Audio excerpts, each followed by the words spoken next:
أعوذ بالله من الشيطان الرجيم بسم الله الرحمن الرحيم الحمد لله رب العالمين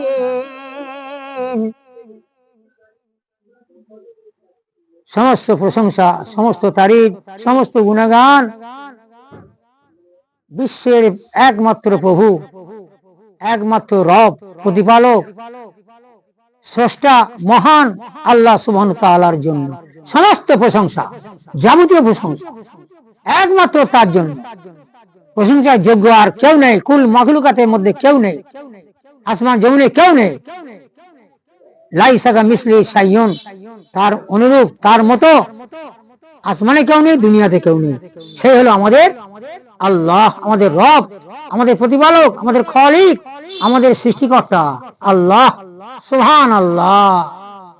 সেই আল্লাহ সুবহানাহু ওয়া তাআলা কালামে পাকের মধ্যে পরিষ্কার ভাবে জানিয়ে দিয়েছেন ইনসানের জন্য যে আমি শুধু মানুষ তৈরি করে ছেড়ে দিইনি, মানুষ তৈরি করে, মানুষ সৃষ্টি করে আমি ছেড়ে দিইনি। তাদের যাবতীয় প্রয়োজন, যাবতীয় ব্যাপারে আমার আগে থেকে সব ঠিক করা আছে, আগে থেকে ঠিক করা আছে। মায়ের গর্ভে সন্তান আসার 6 মাস আগে থেকে তার জন্য তার খাদ্য মায়ের বুকে রিজার্ভ করে রাখে আল্লাহ সুবহানাল্লাহ। সেই আল্লাহ আমাদের প্রভু, আমাদের মালিক, আমাদের খালিক, আমাদের রব। এখানে সূরা ফাতিহার মধ্যে যেটা আমরা 7টা আয়াতের মধ্যে প্রথম আয়াতটা আমি পড়লাম, আলহামদুলিল্লাহি রব্বিল আলামিন। প্রশংসা করো তার, কে? যে আল্লাহ, যে প্রভু বহু সৃষ্টির শুধু সৃষ্টি করে ছেড়ে দেয়নি, বহু জগতের একমাত্র প্রতিপালক, বহু জগতের। এই বহু জগতের কথাটা এই কোরআন জানিয়েছে প্রথম, যে জগৎ একটা নয়, জগৎ অনেক অনেক অনেক, বেসমার, অগণিত। আল্লাহ জানে সে খবর। মাটির নিচে কত জগৎ, আসমানে কত জগৎ, সৌর জগৎ, একটা একটা তারকা নক্ষত্র, হ্যাঁ, এই পৃথিবীর থেকে কোটি কোটি কোটি কোটি কোটি গুণ বড় সুবহানাল্লাহ। জগৎ তো হিসেব করলে চিন্তা করা যাবে। একমাত্র আল্লাহ আলিমুল গায়েব, অদৃশ্যের মালিক, গায়েবের মালিক, একমাত্র আল্লাহ ছাড়া কেউ জানে না গায়েবের খবর, অদৃশ্যের খবর। এই কোরআন আল্লাহর পাক কালাম, পবিত্র কালাম, কালামুল্লাহ, আল্লাহর কথা। আল্লাহ পাক জানিয়েছে এই শেষ নবীর শেষ উম্মত, কারণ নবী শেষ, এই উম্মত শেষ, দুনিয়াও শেষ হবে, নতুন করে কিছু হবে না, না আসবে নবী, না আসবে কিতাব, না অন্য কোন উম্মতের আবির্ভাব। আমরাই শেষ, এই কিতাব শেষ, এই নবী শেষ। সেই জন্য শেষবারের মতো যা বলার, যা করার আল্লাহ পাক সমাপ্ত করে দিয়েছে। সেই জন্য তো বলছি ইসলাম কমপ্লিট কোড অফ লাইফ, পূর্ণাঙ্গ জীবন ব্যবস্থাই কোরআন। সেই কোরআনের কাছে যেতে হবে, কোরআন জানতে হবে, কোরআন শুনতে হবে, কোরআন পড়তে হবে, কোরআনের সহবাদে থাকতে হবে, তবে তো জানতে পারবে।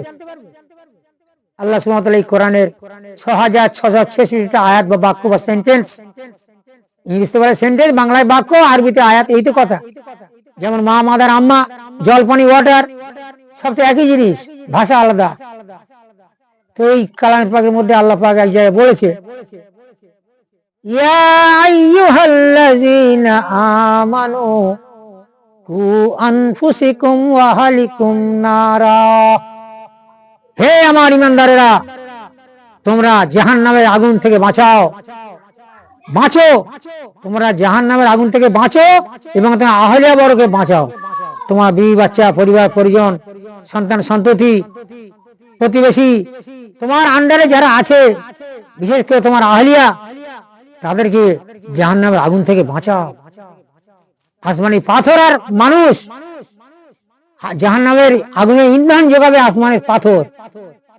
যেমন কয়লা যেমন আগুন জ্বলে, ওরকম আসমানি পাথর আর মানুষ জ্বলবে।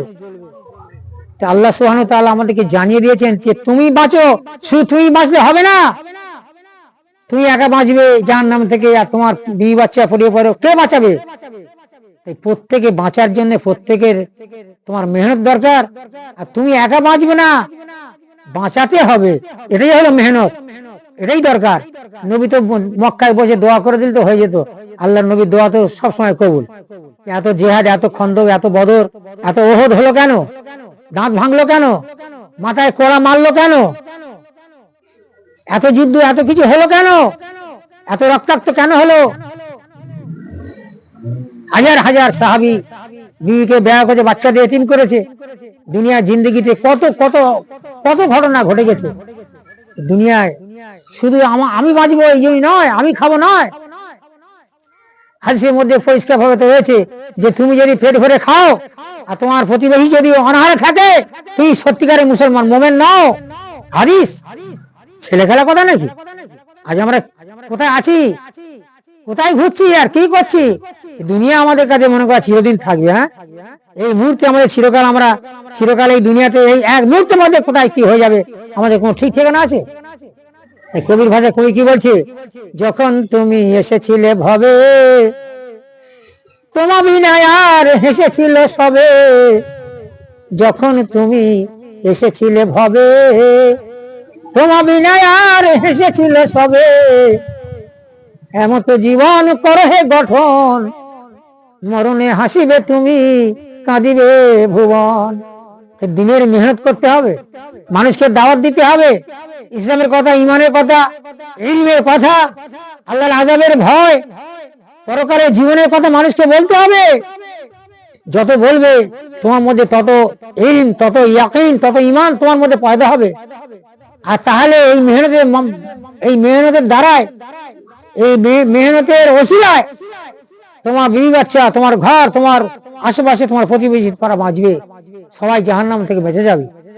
আল্লাহর অর্ডার এটা।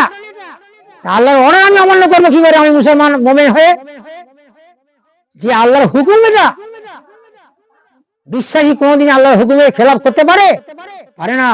যদি কোনোবার পদস্খলন হয়ে যায়, পা ফসকে যায়, তখন তার তওবা করতে হবে। অবশ্যই ভাবি কম্পালসারি, বাধ্যতামূলক তওবা করতে হবে। তওবা না করে তার গুনাহ মাফ হবে না। তওবা তার জন্য মানে কি বলবো, একেবারে মানে তার জন্য করা হক। তওবা করতেই হবে, যেহেতু সে ইমানদার বলে দাবি করছে। হ্যাঁ, সে ভুল করতেই পারে, মানুষ ফেরেশতা নয়, আমরা সাধারণ মানুষ। আমরা গুনাহের প্রতি পদক্ষেপ আমাদের গুনাহ সাগরে ডুবে যাচ্ছি। আমরা আমাদের শুনতে গুনাহ, বলতে গুনাহ, দেখতে গুনাহ, আমাদের বিভিন্ন দিকে গুনাহ, চারিদিকে গুনাহ ছেয়ে আছে। তখন কোন অবস্থায় শয়তানে ফেরে পড়ে, নফসের খায়সাতে ফেরে পড়ে আমরা কোন রকম খারাপ কথা বলে ফেলি, খারাপ কাজ করে ফেলি, হাত দিয়ে অঙ্গ প্রত্যঙ্গ দ্বারায় অনেক কিছু হতে পারে। সেই জন্য সবসময় আল্লাহর হুকুম আর নবীর তরিকার মধ্যে চললে, আর এই দাওয়াতে মেহনত থাকলে, আখিরাতে ভয় থাকলে, কবরে ভয় থাকলে, আর জান্নাতে আশা অবশ্যই থাকবে। তাহলে আমার মধ্যে একটা ঈমান, একটা ইয়াকিন এসে যাবে। আর সাধারণত ভাবে আমি কোনো খারাপ কাজ করতে আমি মানে সাহস হবে না, ভয় পাবো। এই জন্য এই দিনের মেহনত জরুরি, আমরা করবো ইনশাআল্লাহ। আল্লাহ পাক আমাদেরকে বেশি বেশি করে এই দিনের মেহনত করা তৌফিক দান করুন। আমিন সুম্মা আমিন। আলহামদুলিল্লাহি রাব্বিল আলামিন। আসসালামু আলাইকুম ওয়া রাহমাতুল্লাহি ওয়া বারাকাতুহু।